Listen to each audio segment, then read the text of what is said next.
Now, there's been another ceasefire violation in the Pargawal sector at the LOC. Pakistani troops fired at Indian Army posts. The army has retaliated. One woman has been injured in the firing. The firing started around noon time, about 12:50 p.m. and is going on intermittently. This is the 7th ceasefire violation in the last 48 hours. Earlier in the day, there was heavy exchange of fire that was reported at the international border in the Pura sector of Jammu.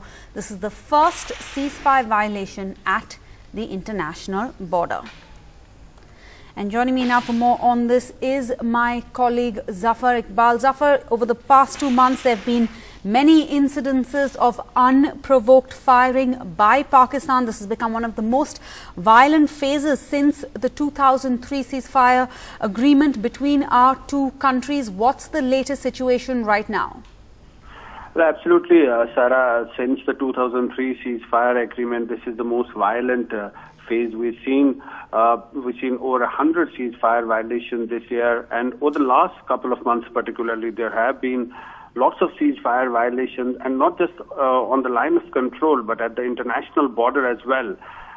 Today, it's the second ceasefire violation. The first ceasefire violation took place at the Pura sector.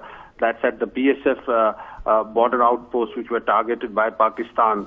Though there was no reports of any casualties on that front, but later in the afternoon, there's another ceasefire violation in the Pargawal sector along the line of control.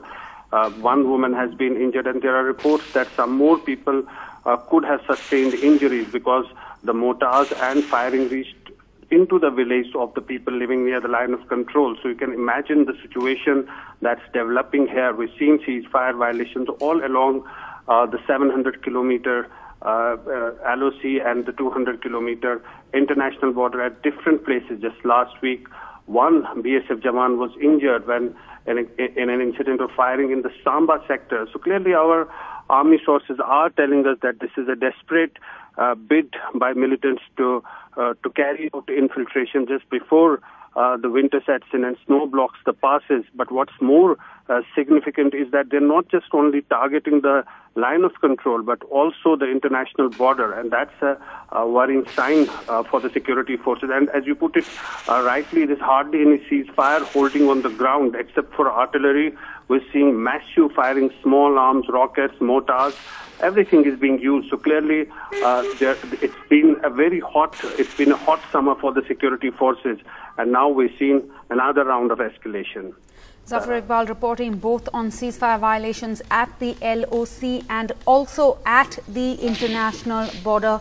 Thanks for joining us with those details. And of course, there was no let up even for the holy festival of Eid.